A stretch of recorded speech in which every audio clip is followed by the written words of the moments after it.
Big question tonight early was with gold at the 4,000 level, and it's been hanging there. Any gold on the show tonight?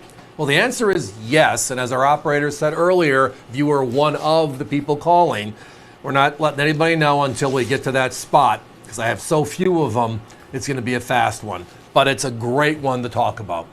In the past, we've discussed there's this cutoff in U.S. history where at a certain event, everything before it is almost impossible to find. Vintage figures mean nothing. That time frame being what? Well, the Civil War. One of the most hunted coins is that 1861 2.5 Liberty. And tonight, after, well, almost 10 months of searching, we have a small quantity to spend a few minutes on. Let's look at this gorgeous piece and all that it's worth.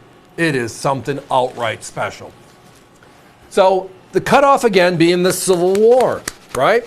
Everything prior and everything after as part of this process. And understandably why. American citizens hoarded copper and silver and some gold, and then businesses and or others hoarded gold. They needed to support themselves. The government needed to grab on to assets to help keep the war effort going. Paper would only go so far because, again, with paper being issued, what if that side lost? The paper's worthless, right? So the melting of all this earlier stuff was part of the gambit.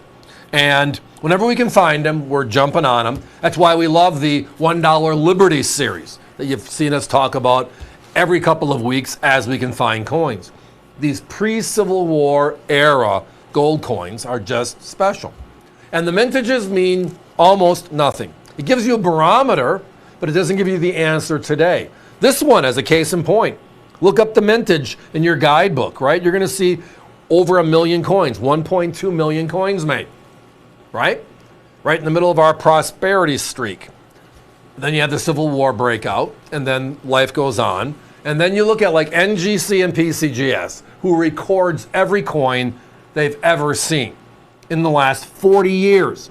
So the two largest companies, 40 years of history, and combined, all grades, they've seen 4,086 coins. All knowing that these are pre-Civil War, which means find them, certify them, let's go. When that happens, the prices go through the roof, and as a result, the story changes. So whenever we find them, we accumulate, and then eventually have a conversation like we are tonight. Nothing but the best. But on April 12th,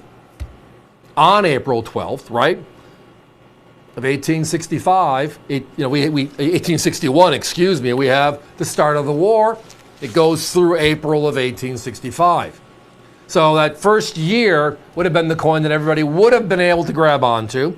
It would have been able to be found in quantities, kind of supports the theory.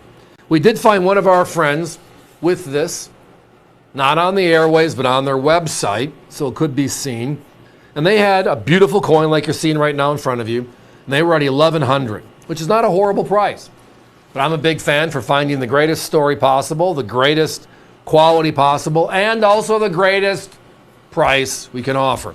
And tonight we're $300 on a really scarce pre-Civil War gold piece. The 2.5D, as you saw there a second ago. What fun. No time for a clock, guys. If you're visiting via the web, avccoins.com, and that's your shopping cart as you're staying with us this evening, by the way, thank you. Push it through, please. This one, there's more people on the phones than we have coin. So not being able to have that Johnny Carson, Karnak the Magician trick work on my behalf here, I think we have to call this one time to be moving on. And thanks.